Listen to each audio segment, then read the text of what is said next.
रात का समय था। जंगल में ठंडी बढ़ती जा रही थी। हर तरफ बस ठंडी ठंडी हवाएं चल रही थीं। मीनू चिड़िया और मानो चिड़ा अपने घर में कंबल ओढ़ के बैठे हुए थे, पर फिर भी उन्हें काफी ज्यादा ठंडी लग रही थी। मम्मा, बहुत ज्यादा सर्दी लग रही है। कंबल भी ओढ़ी हुई है, पर फिर भी ये सर्दी नहीं जाती। हाँ मनो चिड़े, इस साल की सर्दियों ने तो सारे के सारे रिकॉर्ड तोड़ दिए हैं। पिछले साल से भी ज्यादा इस साल सर्दियाँ पड़ी हैं हमारे जंगल में। वो तो शुक्र है हमारे पास कमले हैं जो हम ओढ़ के आराम से बैठे हुए हैं। हमारे जंगल में ऐसे भी पक्षी हैं जिनके पास कमले ही नहीं हैं। सोचो ना, वो कैसे गुजारा कर रहे होंगे। हाँ मम्मा, इस साल की सर्दी ने तो बड़ों के साथ साथ हम बच्चों को भी बहुत ज्यादा परेशान कर दिया है। सुबह सुबह स्कूल जाने का मेरा बिल्कुल मन नहीं करता। कितनी ज्यादा ठंडी होती है सुबह। पास में ही कालू कौवे और रानी कौवी का घर था। वे भी सर्दी में बैठे कांप रहे थे। उनके पास तो ओढ़ने के लिए कंबली भी नहीं थी। रानी रानी, इस सर्दी से तो मेरा दम निकल जाएगा। कितनी ज्यादा सर्दी है हमारे घर में। हाँ कालू जी, कंबल भी नहीं है ओढ़ने के लिए। अगर कंबल होती तो इतनी ज्यादा सर्दी नहीं लगती। हम गरीब पक्षी करें तो क्या करें। गर्मी का मौसम आता है तो वह जला जला के मारता है, और ये सर्दी के मौसम में तो दम ही निकल रहा होता है। हम जाएं तो कहाँ जाएं? बड़ी ही मुश्किलों से कालू कौवा और रानी कौवी सर्दी में कांपते कांपते ही सो जाते हैं। आगे की कहानी देखने से पहले वीडियो को एक लाइक जरूर कर दें। फिर अगले दिन सुबह मानो चिड़िया को स्कूल भेजकर मीनू चिड़िया रसोई के गंदे बर्तन धो रही थी। नल से पानी काफी ज्यादा ठंडा आ रहा था। मीनू चिड़िया से तो बर्तन ही नहीं धुल रहे थे। ये नल से पानी बर्फ की तरह ठंडा आ रहा है। मैं बर्तन धोऊं तो कैसे धोऊं? मेरे हाथ तो जम रहे हैं। मीनू चिड़िया बहुत ज्यादा परेशान थी। उसे बर्तन तो धोने ही थे, पर उसे समझ नहीं आ रहा था कि इतने ठंडे पानी में वे बर्तन कैसे धोए। तभी मीनू चिड़िया को इस समस्या का एक उपाय मिल जाता है। वे सोच लेती है कि उसे अब क्या करना है। गंदे बर्तनों को ऐसे ही छोड़कर मीनू चिड़िया कुल्हाड़ी लेकर कुछ लकड़ियाँ काटने के लिए चली जाती है। रानी, मैंने सोच लिया है कि मैंने अब क्या करना है। कहीं जाके नौकरी करूंगा तो क्या मिलेगा? दिन के 100 रुपए या फिर 50 रुपए। मैं अब अपना खुद का काम शुरू करूंगा, पर उस काम को शुरू करने के लिए मुझे पहले थोड़े पैसे चाहिए, और वो पैसे तुम मिला के दे सकती हो मुझे। मैं कहाँ से दूंगी पैसे? मेरे पास क्या आप रखवा के भूल गए थे? रानी, तुम्हारा भाई कितना अमीर है, कितने पैसे उसके पास। तुम उससे थोड़े से पैसे मांग के ले आओ ना। मेरा काम चल जाएगा तो मैं उसके सारे पैसे उसे वापस कर दूंगा। नहीं कालू जी, भाई से इस तरह पैसे मांगना मुझे बिल्कुल अच्छा नहीं लगता। जब आप हो तो मैं भाई से जाके पैसे क्यों मांगूं? यार देखो रानी, काम शुरू करने के लिए थोड़े पैसे तो चाहिए। तुम सोचो ना, अगर हमारा काम चल गया तो हम दोनों का ही फायदा है ना इसमें। ठीक है कालू जी, मैं आखिरी दफा जा रही हूँ भाई से पैसे मांगने। आइंदा के बाद आप मुझे कभी भी भाई से पैसे मांगने का ना बोलना। रानी कौवी फिर अपने भाई से पैसे मांगने के लिए उसके घर पर चली जाती है। इधर मीनू चिड़िया काफी सारी लकड़ियाँ काट कर अपने घर की छत पर लेकर आ गई थी। चलो, ये सारी लकड़ियाँ टैंकी के नीचे रखकर इनमें आग लगा देती हूँ। आग की गर्माई से टैंकी का सारा पानी गर्म हो जाएगा। उसके बाद मैं अपने सारे गंदे बर्तन आराम से धो लूंगी। मीनू चिड़िया ऐसे ही करती। वे सारी लकड़ियाँ टैंकी के नीचे रखकर उनमें आग लगा देती है। अब आग की गर्माई से टैंकी का सारा पानी आहिस्ता आहिस्ता गर्म हो रहा था। जब पानी गर्म हो जाता है तो मीनू चिड़िया रसोई में आकर अपने सारे गंदे बर्तनों को आराम से धो रही थी। वाह भाई, मेरा उपाय तो काम कर गया। अभी अगर पानी गर्म करने के लिए मैं गीजर लेने के लिए जाती तो काफी सारे पैसे लग जाते मेरे। पर मेरे उपाय की वजह से पानी भी गर्म हो गया और मुझे गीजर भी नहीं लेना पड़ा। नीचे लकड़ियों में लगी आग की वजह से टैंकी का पानी गर्म हो रहा था, और उधर रसोई में मीनू चिड़िया गरम गरम पानी से आराम से बर्तन धो रही थी। कालू जी, ये लो, भाई ने 50,000 रुपये दिए हैं। पर हाँ, किसी भी तरह 1 हफ्ते के अंदर ये सारे पैसे उन्हें वापस करने होंगे। मैं उन्हें ऐसा बोल के आई हूँ। 1 हफ्ते के अंदर ना? हाँ रानी, 1 हफ्ते के अंदर तो मेरा काम चल जाएगा।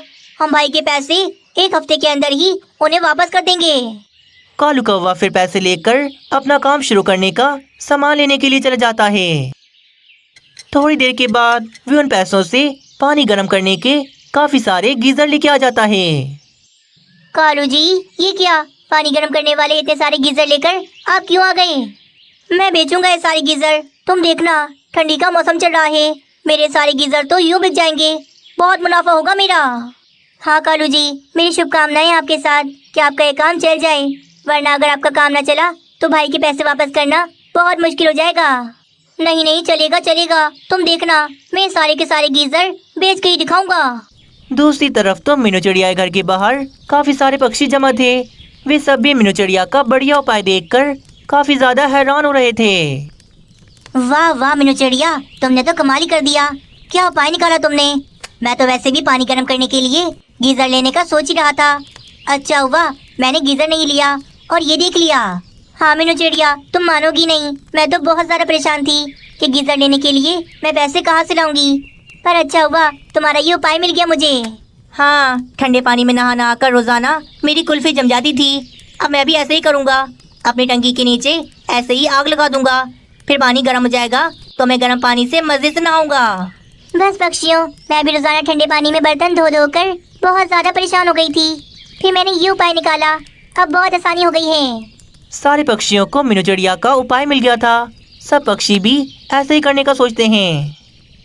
थोड़ी देर के बाद पक्षी भी ऐसे ही करते हैं। वे अपनी अपनी पानी की टंकियों के नीचे आग लगा देते हैं।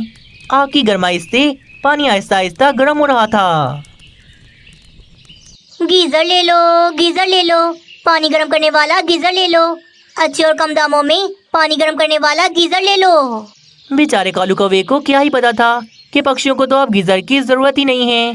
बेचारा कालू कौवा ऐसे ही आवाजें लगाता रहता है। काफी देर हो जाती है। कालू कौवे का तो अभी तक एक गीजर भी नहीं बिका था। वे तो काफी ज्यादा परेशान हो गया था। कितनी देर हो गई, मेरा अभी तक एक गीजर भी नहीं बिका। न जाने पक्षी ये गीजर लेने के लिए क्यों नहीं आ रहे। तभी रानी कौवी वहाँ पर भागी भागी कालू कौवे के पास आती है। कालू जी, हम लुट गए, हम बर्बाद हो गए। आप ये सारे गीजर ऐसे ही लेकर बैठे रहो, आपका ये गीजर कोई नहीं खरीदने वाला। क्या बोल रही हो रानी, भला ऐसा क्यों? रानी कौवे फिर कालू कौवे को सारी बात बताती है कि पक्षियों ने अपनी टंकियों के नीचे आग लगा दी है, जिसकी वजह से पक्षियों को अब गीजर की कोई जरूरत नहीं है। कालू जी, मैंने आपको बार बार बोला था, जो भी काम करना सोच समझ के शुरू करना। हो गए ना हमारे सारे पैसे जाया, अब भाई के पैसे हम उन्हें कैसे वापस करेंगे? मुझे नहीं पता रानी क्या ऐसा हो जाएगा, मुझे तो लगा था मेरे सारे के सारे गीजर यूं के यूं बिक जाएंगे। कालू कौवा और रानी कौवी बहुत ज्यादा परेशान थे। सामने पेड़ पर बैठी मीनू चिड़िया ये सब देख रही थी। हाय रे, मेरे उपाय की वजह से कालू कौवे और रानी कौवी का गीजर कोई नहीं खरीद रहा। अगर मैं ये उपाय न निकालती तो शायद पक्षी कालू कौवे से गीजर खरीद लेते। मीनू चिड़िया ये सब देखकर बहुत ज्यादा परेशान होती है। वे उदास होकर अपने घर चली जाती है। अरे मीनू चिड़िया, रुको रुको, मैंने एक खुशखबरी देनी थी तुम्हें, मेरी बात सुनती जाओ। हाँ बोलो उल्लू सेठ, क्या खुशखबरी देनी थी? खुशखबरी यह है मीनू चिड़िया कि मैंने इस जंगल में अपना एक बड़ा सा होटल खोल लिया है। अब दूर दूर से जो पक्षी भी इस जंगल में आएगा वो मेरे होटल में आराम से रह सकता है। बहुत मुबारक हो आपको उल्लू सेठ, आपने ये बहुत अच्छा किया। दूसरे जंगल से आने वाले पक्षियों के लिए अब आसानी हो जाएगी। मीनू चिड़िया यार, मुझे अपने होटल में बहुत सारे पानी गर्म करने वाले गीजर लगाने हैं, समझ नहीं आता कि मैं गीजर कहाँ से लूँ। ये बात सुनकर मीनू चिड़िया बहुत ज्यादा खुश होती है। वे फौरन से उल्लू सेठ को कालू कौवे के बारे में बताती है। अच्छा, अगर ऐसी बात है तो मुझे अभी के अभी कालू कौवे के पास ले चलो, मैं उससे सारे गीजर खरीद लूंगा। बस फिर क्या, मीनू चिड़िया उल्लू सेठ को लेकर कालू कौवे के पास आती है। उल्लू सेठ को भी कालू कौवे के वे गीजर पसंद आते हैं और उल्लू सेठ कालू कौवे के वे गीजर लेने का फाइनल कर देता है। कालू कौवा उल्लू सेठ के स्कूल की बस चलाता था। कालू कौवे का काम बस बच्चों को घर से स्कूल और स्कूल से घर छोड़ने का था। सुबह ही सुबह फिर कालू कौवा मीनू चिड़िया के घर के बाहर सबसे पहले मानो चिड़े को लेने के लिए आता है।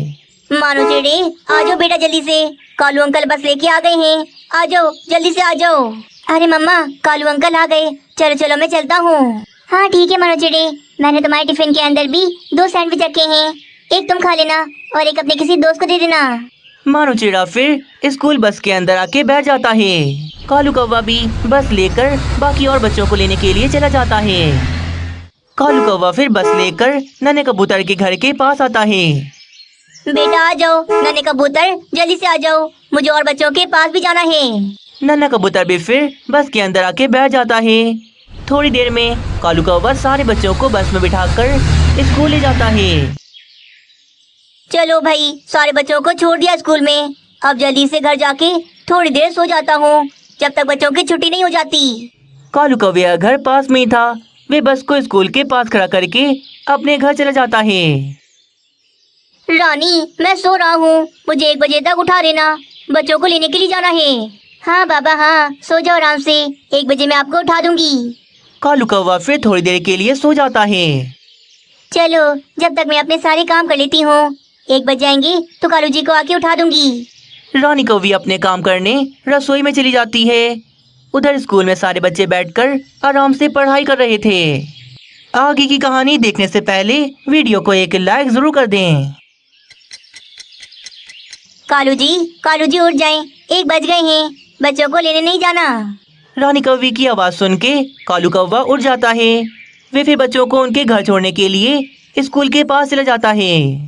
हाँ भाई, सारे बच्चे बैठ गए हैं ना बस के अंदर, मैं अब बस चलाने लगा हूँ। हाँ कालू अंकल, सारे बच्चे बैठ गए हैं, आप चलाओ बस। कालू कौवा फिर सब बच्चों को बस में बिठा के उन्हें घर छोड़ने के लिए चला जाता है।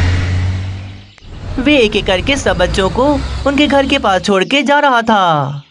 मम्मा, जब से हमारे स्कूल वालों ने बस लगाई है तो हमारे लिए तो बहुत आसानी हो गई है।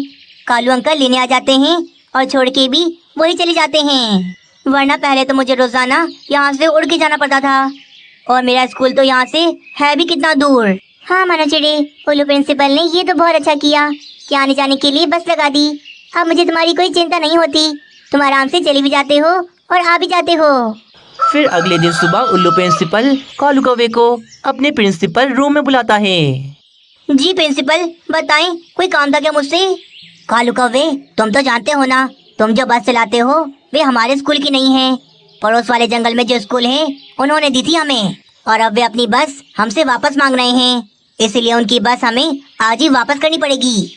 अरे बाप रे उल्लू प्रिंसिपल, अगर बस वापस चली गई तो मैं बच्चों को घर से स्कूल और स्कूल से घर कैसे छोड़ूंगा फिर? तुम उसकी चिंता न करो, हम अपने स्कूल के लिए अब नई बस खरीदेंगे।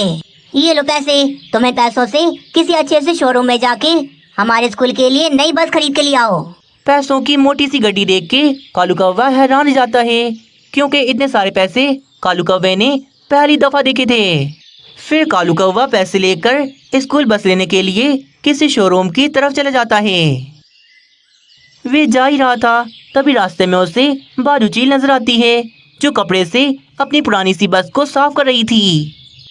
वैसे बारूचील की ये बस है बहुत अच्छी, अगर अपनी बस मुझे ये भाड़े पे दे दे तो मुझे इतने सारे पैसों से नई बस नहीं लेनी पड़ेगी। चलो बारूचील से बात करता हूँ, क्या पता दे दे। कालू कौवा फिर बात करने बारूचील के पास आता है। बारूचील, अपनी ये बस मुझे भाड़े पे दे दो, मैं रोजाना के तुम्हें 100 रुपए दूंगा। ये बस मुझे उल्लू सेठ के स्कूल के लिए चाहिए, बच्चों के आने जाने के लिए। तुम अगर दे दोगी तो बहुत अच्छा हो जाएगा। ठीक है कौवे, तुम मुझे रोजाना के 100 रुपए दे देना, ये बस तुम ले जाओ। पर बारूचील, ये बस मुझे स्कूल के लिए चाहिए, इसीलिए इसके ऊपर मुझे पीला रंग करना पड़ेगा ताकि ये बस स्कूल की लगे। हाँ हाँ कर लेना पीला रंग, मुझे कोई मसला नहीं है, बस तुम रोज के मुझे 100 रुपए दे देना। कालू कौवा बारूचील को आज के 100 रुपए देकर बारूचील की बस लेकर वहाँ से चला जाता है।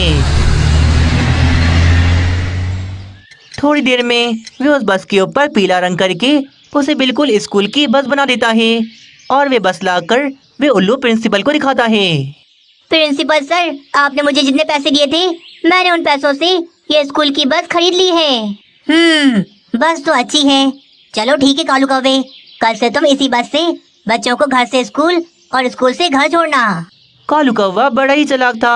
वे उल्लू प्रिंसिपल को नहीं बताता कि ये बस उसने खरीदी नहीं बल्कि बारूचील से भाड़े पे ली है। कालू जी, ये आपने क्या किया?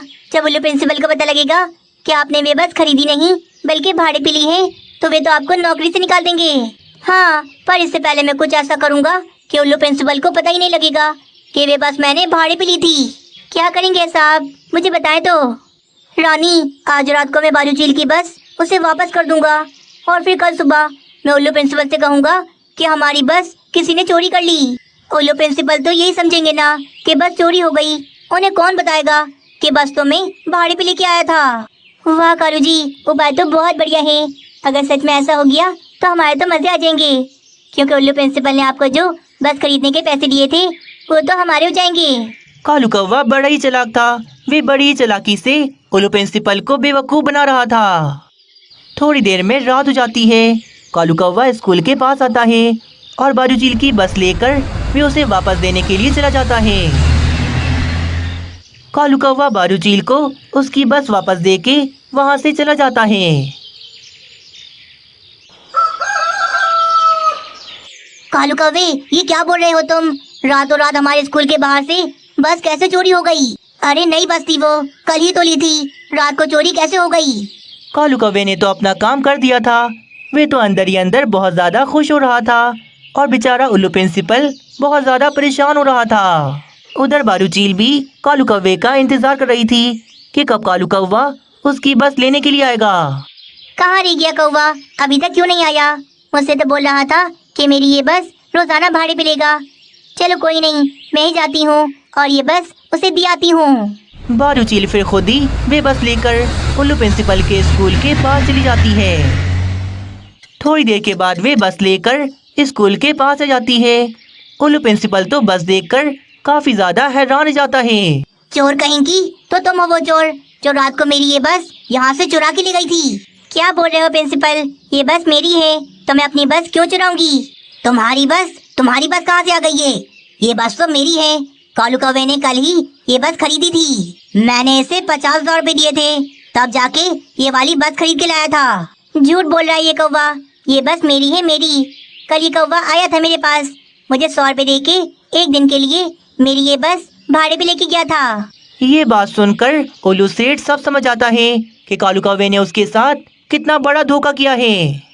धोखेबाज कौवे, इतना बड़ा धोखा, वो भी मेरे साथ।